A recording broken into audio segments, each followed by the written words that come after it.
చాలా కాలం నుంచి మద్యం కేసును విచారిస్తున్నటువంటి సిట్టు కొందరిని జైల్లో అయితే ఉంచగలిగింది, కానీ దానికి సంబంధించిన ఆధారాలను సేకరించడంలో ఖచ్చితంగా విఫలం చెందినట్లే. మొదట జగన్మోహన్ రెడ్డి గారిని టార్గెట్గా చేసుకొని మద్యం కేసులు మొదలైన చివరికి వచ్చేసరికి జగన్మోహన్ రెడ్డి గారిని ఈ కేసులో తీసుకొచ్చే ఆధారాల కథ పక్కన పెట్టండి, ఇప్పుడే అరెస్ట్ అయ్యి జైల్లో ఉన్న వాళ్ళ ఆధారాలను కూడా వీళ్ళు ఫైండ్ అవుట్ చేయలేకపోయే పరిస్థితి. ఇప్పుడు మిథున్ రెడ్డి గారు ఉన్నారు, అరెస్ట్ చేసిన రోజు జైల్లో పెట్టారు, కనీసం కస్టడీలో తీసుకొని విచారిస్తాము అని చెప్పడానికి కూడా ఏం లేదు. కస్టడీలో తీసుకొని విచారించను కూడా విచారించలేదు. ఫస్ట్ నుంచి తెలుగుదేశం పార్టీ వాళ్ళ పత్రికలు, టీవీ ఛానళ్ళు 3,000 కోట్లు 4,000 కోట్లు స్కామ్ అని దీన్ని ప్రచారం చేసి చివరికి ఏం కనిపెట్టారు? ఆడేదో హైదరాబాద్ అవుట్స్కట్స్లో 11 కోట్ల రూపాయలు దొరికింది అని ఒక ఫ్యాన్సీ నెంబర్ 11 అని ప్రశ్న ఏపీ రాజకీయాల్లో. ఆ 11 ఏదో డబ్బులు అన్నారు, చివరికి అది ఏమైందో ఎక్కడికి వెళ్ళిందో అందరూ చూశారు. దాని చుట్టూ రకరకాల డ్రామాలు.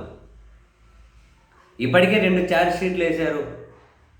యాక్చువల్గా అయితే అరెస్ట్ అయిన వాళ్ళకి ఈరోజు రేపు బెయిల్ రావాల్సిన పరిస్థితి ఉంది. సరే, మన ఏసీబీ కోర్టు కొట్టేసింది, ఏ గ్రౌండ్స్ మీద కొట్టేసిందో తెలియదు, కానీ 2 ఛార్జ్ షీట్లు వేశారు. ఇక వాళ్ళను జైల్లో ఉంచేది ఏమి ఉండదు మామూలుగా. ఈ క్రమంలో ఈరోజు ఇందులో A1గా ఉన్నటువంటి రాజకేశ్వర రెడ్డి తను మద్యం కేసులో డబ్బులే ఏదో వ్యాపారాల్లో పెట్టారు అని చెప్పి 13 కోట్లకు సంబంధించిన ఆస్తిని జప్తు చేశారట.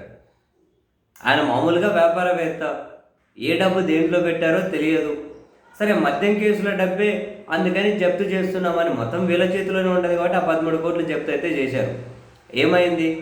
3,000 కోట్లు అన్నారు, 4,000 కోట్లు అన్నారు. తీరా చూస్తే ఇంకా 11 కోట్లు 13 కోట్లు, ఆ 11 కోట్ల చుట్టూ డ్రామాలు అయిపోయాయి. ఇప్పుడేమో 13 కోట్లు జప్తు చేశారట. ఇట్లాంటివి ఎన్ని జప్తు చేస్తే 100 కోట్లు అయ్యేది, అట్లాంటివి ఎన్ని జప్తు చేస్తే 4,000 కోట్లు అయ్యేది. ఒక రైమింగ్ నంబర్స్ తోటి అప్పుడు జగన్మోహన్ రెడ్డి గారి కేసులు అప్పుడు లక్ష కోట్లు అన్నారు. తీరా చూస్తే మొత్తం విచారణలన్నీ సాగిండేది కూడా 1,300 కోట్లే. తర్వాత 1 by 1 సుమారుగా వీగిపోతూ వచ్చాయి. ఇప్పుడు మధ్య కేసులు 3,000 కోట్లు 4,000 కోట్లు అన్నారు. 13 కోట్లు జప్తు చేశారట. ఆయన వ్యాపారవేత్త, ఆయన ఎక్కడో ఇన్వెస్ట్ చేసింటే 13 కోట్లు మద్యం డబ్బులేనని చెప్పి అది జప్తు చేసుకుంటూ ప్రభుత్వం ఉత్తర్వులు ఇచ్చిందని.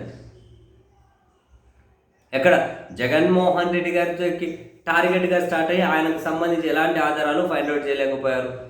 ఇప్పుడు మనీ ట్రయల్ విషయంలో కూడా ఎక్కడ వీళ్ళు ఫైండ్ అవుట్ చేసింది, ఎక్కడ ఆధారాలు ఫైండ్ అవుట్ చేసింది అంటూ ఉన్నా. ఈ 13 కోట్లు ఇట్లాంటివి ఎంతమందికి వెళ్ళాలి వీళ్ళు? సో అల్టిమేట్గా చాలా క్లియర్ కట్గా మనకు కనిపిస్తున్న సంకేతాలు ఏంటి అంటే, ఈ మద్యం కేసు అనేది నిలబడేటట్లేదు. మనీ ట్రయల్ విషయంలో విచారణ సంస్థ సిట్ ఫెయిల్ అయితే ఇక కేసు ఎక్కడి నుంచి వస్తుంది చూడాలి. మరి నెక్స్ట్ ఎక్కడికి వెళ్ళి ముగిస్తారో దీన్ని.